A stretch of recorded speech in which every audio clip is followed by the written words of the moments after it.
Sa rin namin bukas kaya gagawa ko ng pangregalo ngayon. Suot muna ako ng headband para sa buhok natin. Masyado na kasi mahaba eh.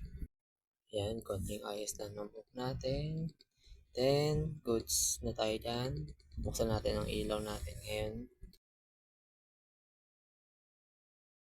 So, ito na tapos ang ilaw natin. Then, mag-ready na tayo para sa ating mga gamit.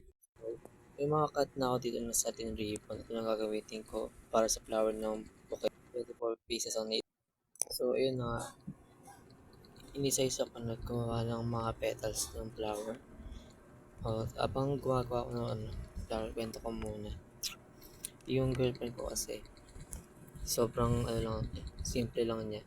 Kahit yung mga handmade lang na flower yung ginagawa ko is okay lang sa kanya. Mas prefer siya yun sa sobrang effort ko na ipagawa ng mga handmade flowers kaysa yun sa mga bumibili na mamahaling flowers. Mas na-appreciate niya yung mga handmade flowers na ginagawa ko sa kanya palagi.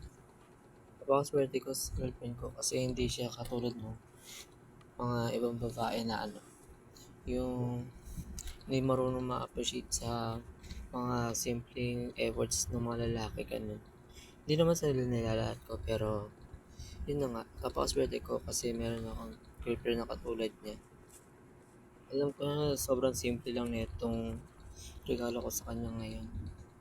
Pero, I do my best para paganda yung regalo ko sa kanya ngayong monthsary namin. Ngayon lang ako na napag-record ng ganito. Pero, halos kada monthsary namin, nagbibigay talaga ako ng mga ganito sa tin ribbon, ganun, paper flower bouquet. So, yun na nga. I do my best para para maging masaya yung girlfriend ko every monthsary namin.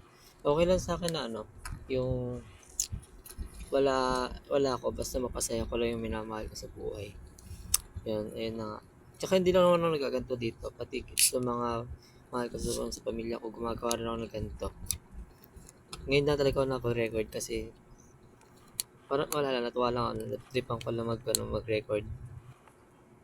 And then, ayun na nga, after a few minutes, nagawa na ako ng 24 pieces.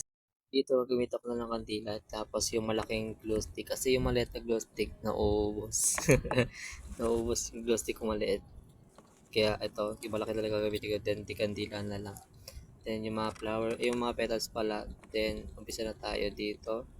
So mahaba-habang to. Ay, nagputol pala ako dito ng barbecue stick lang dala ko dito. Gamit ko dito. Dalawang flower lang naman kasi ito yung gagawin ko ngayon. Mahaba-habang gawain din tong gagawin ko ngayon, yung pa isa-isa. Wala kasi, lang kasi ako eh. Kumaga, hindi pa naman masyadong sanay sa paggawa talaga ng flower kaya pa na isa-isa ko pa, hindi katulad nung sa mga nakikita natin sa TikTok na yung may mga pattern na ganyan. Yun kasi pa lang, kawabisa ko pa lang kaya ganito, mga, mga beginner pa lang ganun. Pero kahit ganitong beginner ako, sigurado ko na maganda pa rin kakalabasan ng flower na ginagawa ko para sa girlfriend ko. So ito na, nakagawa na tayo ng isang flower. Then, ayos-ayos lang ng mga petals ng flower. Ayusin lang natin ng maayos para maganda tignan kahit simpleng flower lang to. Ito na nga, dalawang flower na natin. Tapos na natin yung sa bouquet. DIY lang to. Ayun na, DIY lang yan. So, proceed na tayo ngayon sa message natin. Gagawa tayo ng letter. Yeah. Dito nga, iniisip ko kung English ko or Tagalog gagawin ko letter sa girlfriend ko. Pero sa uli na pag-anuhan ko pa rin naman na English na lang ang gawin ko. So yun nga, after ng ilang minuto is naka one paragraph na ako. Bali dalawang paragraph ang gawin ko dito. Makikita nyo na po sa final pero di naman masyadong kita yung pinaka letter talaga. Kung gano'n lang kahaba yung ginawa ko. Natapos ko na yung letter. Hindi nyo naman mabasa yan. Ito yan. Meron na rin ako nakabox na regalo. May letter na rin. And then, ito yung kanina. So, bibili na lang ako bukas ng pagkain niya.